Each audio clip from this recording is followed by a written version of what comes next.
Hello SSC 2026 ব্যাচের শিক্ষার্থীরা, আমি আপন তোমাদের জন্য নিয়ে এসেছি বাংলাদেশ ও ইতিহাস বিষয় পরীক্ষায় 100% সাজেশন। ঠিক আছে,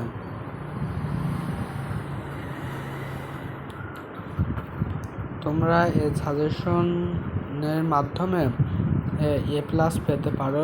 ভালো করে দেখে যাও, এই সাজেশনটি তোমরা A+ পেতে পারো। ঠিক আছে,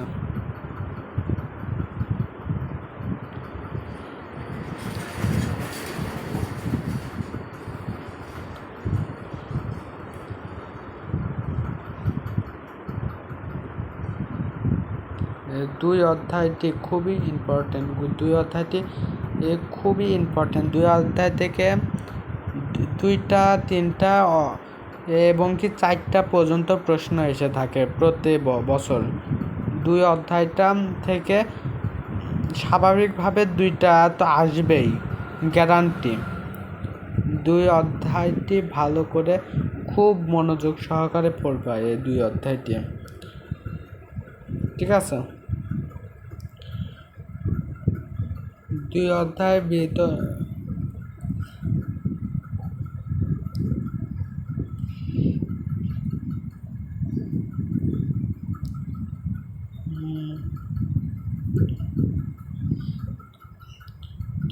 ভিতরে রয়েছে বিশ্ব সভ্যতা, মিশরীয়, সিন্ধু, গ্রিক, রোমান।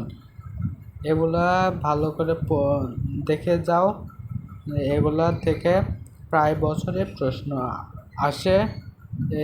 তোমরা ভালো করে পড়ে যাও, তাহলে এটার ভিতর থেকে তোমরা 20-এ 20 মার্ক পাবা। ঠিক আছে, এই অধ্যায়টি খুবই ইম্পর্টেন্ট অধ্যায়।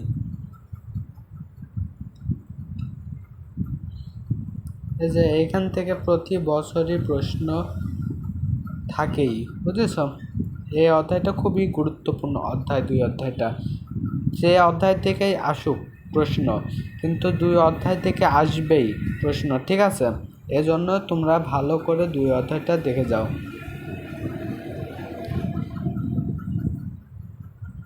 তারপরে আসতেছে একাদশ অধ্যায়। একাদশ অধ্যায়টা অনেক ইম্পর্টেন্ট। ঠিক আছে,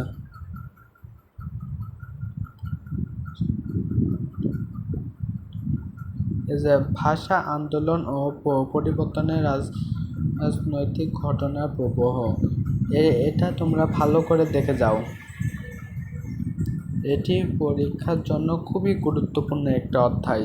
ঠিক আছে, এই অধ্যায়ে তোমরা ভালো করে প্রশ্নের উত্তর দাও, ইনশাল্লাহ এই অধ্যায় থেকে মোটামুটি একটা প্রশ্ন আসে, একটা থেকে একটা তোমরা কমন পাবা। ঠিক আছে,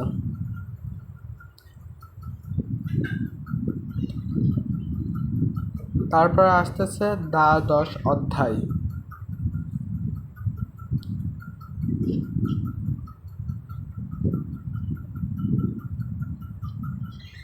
সাময়িক শাসন ও স্বাধীনতা আন্দোলন। ঠিক আছে, এই অধ্যায়ের ভিতরে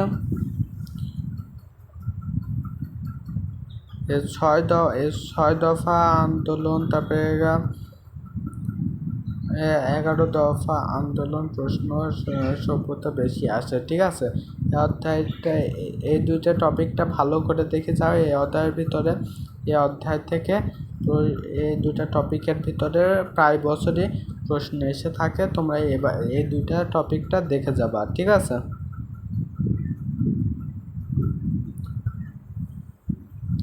তারপরে আসতেছে 13 অধ্যায়। ঠিক আছে, 13 অধ্যায়টা ভালো ইম্পর্টেন্ট।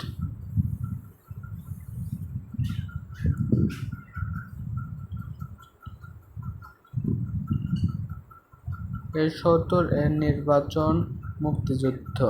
ঠিক আছে,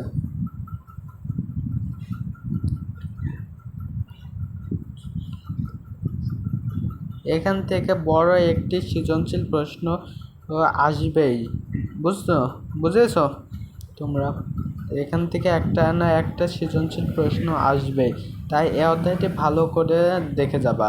এই অধ্যায়টি ভালো করে পড়বা, ভালো করে দেখবা, ঠিক আছে। তারপরে আসতেছে চতুর্থ অধ্যায়, বঙ্গবন্ধু নিয়ে মুজিবুর রহমানের শাসনকাল। এটা আগে গুরুত্বপূর্ণ ছিল, এখান থেকে আগে হলো একটা না একটা প্রশ্ন আসতো, কিন্তু এখন আর মনে হচ্ছে না আসবে, এই অধ্যায়টা বাদ দিয়ে দেই, ঠিক আছে।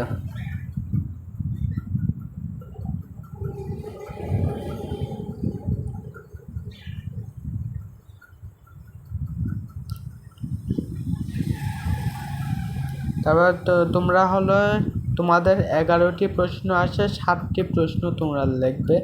ক খ ভালো করে সময় দিয়ে লিখবে। ক খ থেকে তোমাদের যদি একটা সঠিক হয় তাই 1 মার্ক দেবে, বুঝছো। তাই তোমরা ক খ ভালো করে দেখে তারপরে পড়বে, বই থেকে ভালো করে দেখে পড়বে, এবং বহু নির্বাচনী 30-এর ভিতর 30 পাওয়ার জন্য চেষ্টা করবে। বহু নির্বাচনীতে 30 মার্ক থাকে, 30-এর ভিতর 30 পাওয়ার জন্য চেষ্টা করবে, ঠিক আছে। বহু নির্বাচনের প্রশ্নটা অনেক সহজও হয়ে থাকে আবার কঠিনও হয়ে থাকে। এগুলা তোমরা হলো বই পড়বে, আসল বই পড়বে, আসল বই থেকে সকল প্রশ্ন কমন পড়বে, ঠিক আছে। তোমরা আসল বই পড়বে, আসল বই থেকে তোমরা বহু নির্বাচনেও কমন পাবে এবং সৃজনশীলও কমন পাবে। তাই সৃজনশীল ও বহু নির্বাচনী প্রশ্নটা ভালো করে দেখে যাবা। বইটা সারা বই রিডিং পড়ে যাবা, তাহলে ভালো রেজাল্ট করার সম্ভাবনা থেকে যাবে, ঠিক আছে। এর ভিতরে কিছু তোমাকে সাজেশন দিয়ে দিলাম, যেমন হলো 2 অধ্যায়, 11, 12 এবং 13 অধ্যায়। চতুর্থ অধ্যায় অত একটা আসে না, কিন্তু এই 2 অধ্যায় থেকে হলো 2-3টা প্রশ্ন কমন আসবে, ঠিক আছে। 2 অধ্যায়ে হলো সারা বছরে 2টা প্রশ্ন, প্রত্যেকটা বছরে 2টা প্রশ্ন আসে, 2টা করে আসে।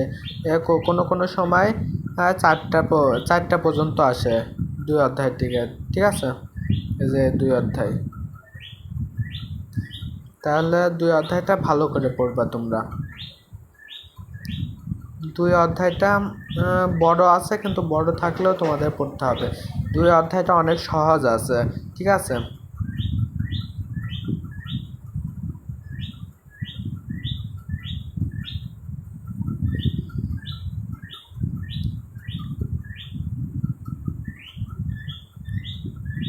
তারপরে ক খ উত্তরটা ভালো করে দিবা।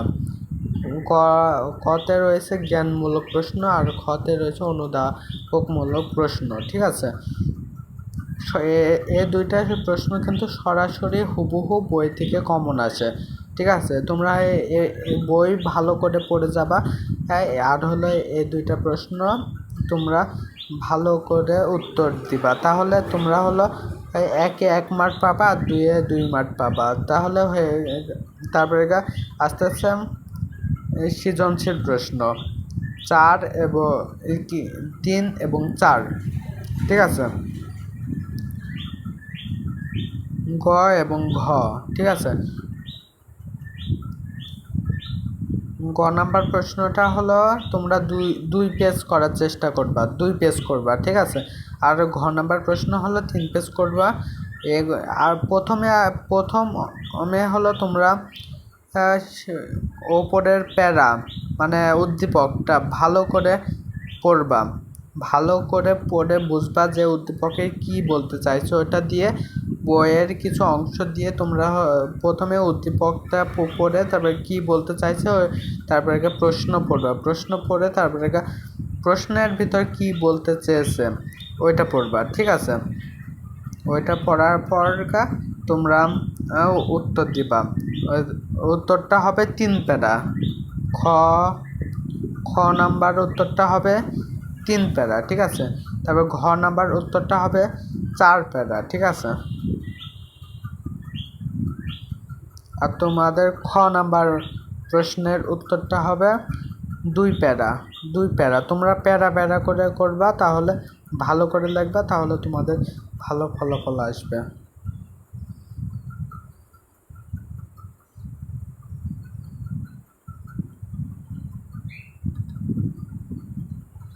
তোমরা যদি এমসিকিউতে 30-এর 30 পেতে চাও, তাহলে তোমরা পাঠ্য বইতে ভালো করে পড়বা এবং ভালো করে হলো এগুলো মনোযোগ দিয়ে পড়বা, ঠিক আছে? তোমরা এবং বিগত সালের প্রশ্নগুলো হলো অনেক গাইডে আছে, তারপর টেস্ট পেপার আছে। টেস্ট পেপারে বিগত সালের প্রশ্নগুলো ভালো করে পড়বা। বিগত সালের প্রশ্ন থেকে অনেক কমন পড়ে এবং বই পড়বা